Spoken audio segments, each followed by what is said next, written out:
Saidah, NIM 2214200000651. Saya dari Prodi Perbankan Syariah.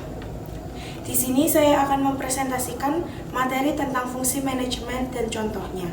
Berikut penjelasannya. Pertama, fungsi planning, perencanaan, merupakan proses dalam upaya mengantisipasi permasalahan di masa yang akan datang. Fungsi ini berguna untuk merencanakan dan menemukan strategi taktik yang tepat untuk mewujudkan tujuan perusahaan atau suatu proses seorang manajer, pihak manajemen dalam memutuskan tujuan yang ingin dicapai, menetapkan strategi, melakukan analisis keberhasilan dengan melakukan perbandingan. Contohnya yaitu, perusahaan A mengalami penurunan pendapatan yang sangat drastis. Lalu direktur atau manajer melakukan rapat bersama departemen-departemen perusahaan untuk merencanakan dan menemukan solusi yang tepat untuk kedepannya. Perencanaan akhirnya disusun dan diikuti beberapa tindakan. Sejak saat itu perusahaan mulai memperoleh keuntungan. Hal ini terjadi karena adanya perencanaan yang matang.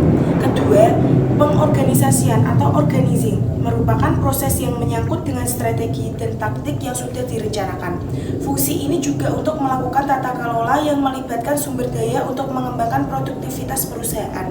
Contohnya yaitu, setelah perusahaan A bangkit dan memperoleh keuntungan kembali, perusahaan ini akhirnya menentukan sejumlah strategi.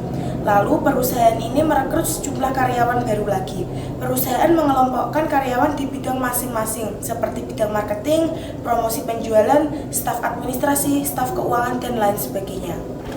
Yang ketiga, actuating, pengarahan, merupakan suatu proses kegiatan yang dilakukan oleh pimpinan manajemen dalam melakukan pengarahan, bimbingan, dan menggerakkan dan mengatur segala kegiatan perusahaan.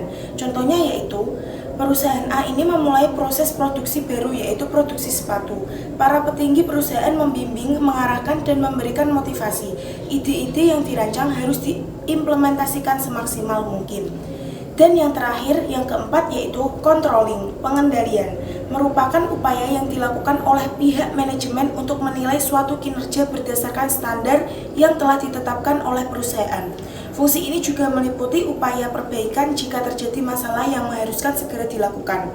Contohnya yaitu, setelah perusahaan A memproduksi sepatu tersebut, mereka akan menjualnya dan mengevaluasi terhadap keberhasilan yang telah dicapai dan melakukan koreksi perbaikan.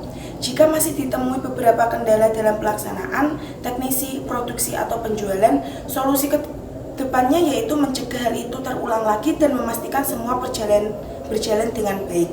Sekian presentasi dari saya, kurang lebihnya mohon maaf. Wassalamualaikum warahmatullahi wabarakatuh.